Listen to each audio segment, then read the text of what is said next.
En Côte d'Ivoire, on compte 622 000 femmes mises sous contraception, soit une prévalence contraceptive de 21,1% atteint en 2019 contre 23% en 2018. Ce qui a permis d'éviter 467 000 grossesses à risque, d'éluder 167 000 avortements à risque et d'esquiver 2 000 décès maternels. La Côte d'Ivoire s'est engagée dans un processus de développement des services de santé sexuelle et reproductive, y compris de la planification familiale. La Côte d'Ivoire dégage chaque année plus de 500 millions de francs CFA pour l'achat de produits contraceptifs. La Côte d'Ivoire a jugé nécessaire d'augmenter le nombre des structures sanitaires offrant les services de planification familiale en passant de 60% en 2010 à 100% depuis 2018.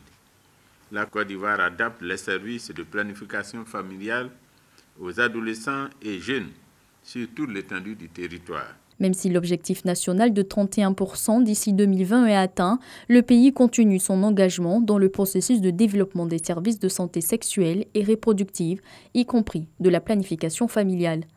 Plus de 30% des femmes en Union ont des besoins non satisfaits en planification familiale, avec une dominance chez les adolescents et jeunes de 15 à 24 ans.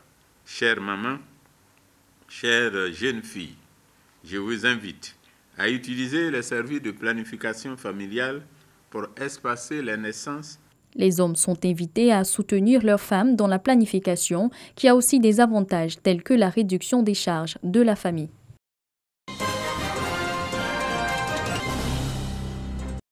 Centre culturel de Boisflé. Ces femmes de la région de la Maraoué se forment sur l'importance de la sécurité alimentaire.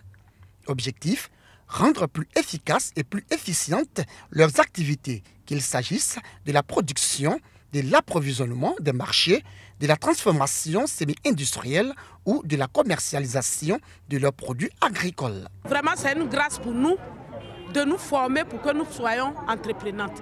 Cette formation va porter pour que nos femmes se prennent en charge et sortir de la pauvreté. Pour Bakaye Koli Ramata, cet atelier de formation s'inscrit dans la vision du président de la République Alassane Ouattara, celle de développer une agriculture qui prend en compte la contribution des femmes.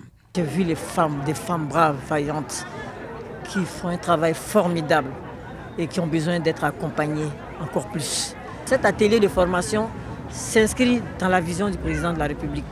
Et il tient à ce que les femmes soient au cœur de la promotion de cette agriculture durable. Parce que les femmes sont à 90% dans le vivrier. Mais le problème, elles sont dans le secteur informel beaucoup plus. Et nous allons justement les organiser à travers cette plateforme pour mieux écouler leurs produits. Cette formation des femmes de la région s'inscrit dans le cadre de la visite d'État qu'effectue le président de la République Alassane Ouattara dans la Maraoué.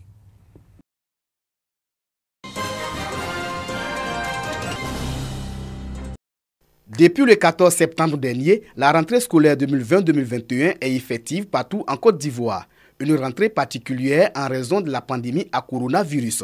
À Yamoussoukro, le secrétariat exécutif national de l'éducation catholique en Côte d'Ivoire peaufine ses stratégies pour une année scolaire de qualité. Tous engagés pour une école d'excellence et autonome dans la communion. C'est autour de ces thèmes que les acteurs de l'école catholique ont échangé. Les responsables des écoles catholiques de Côte d'Ivoire se sont félicités des bons résultats obtenus en dépit de la crise sanitaire.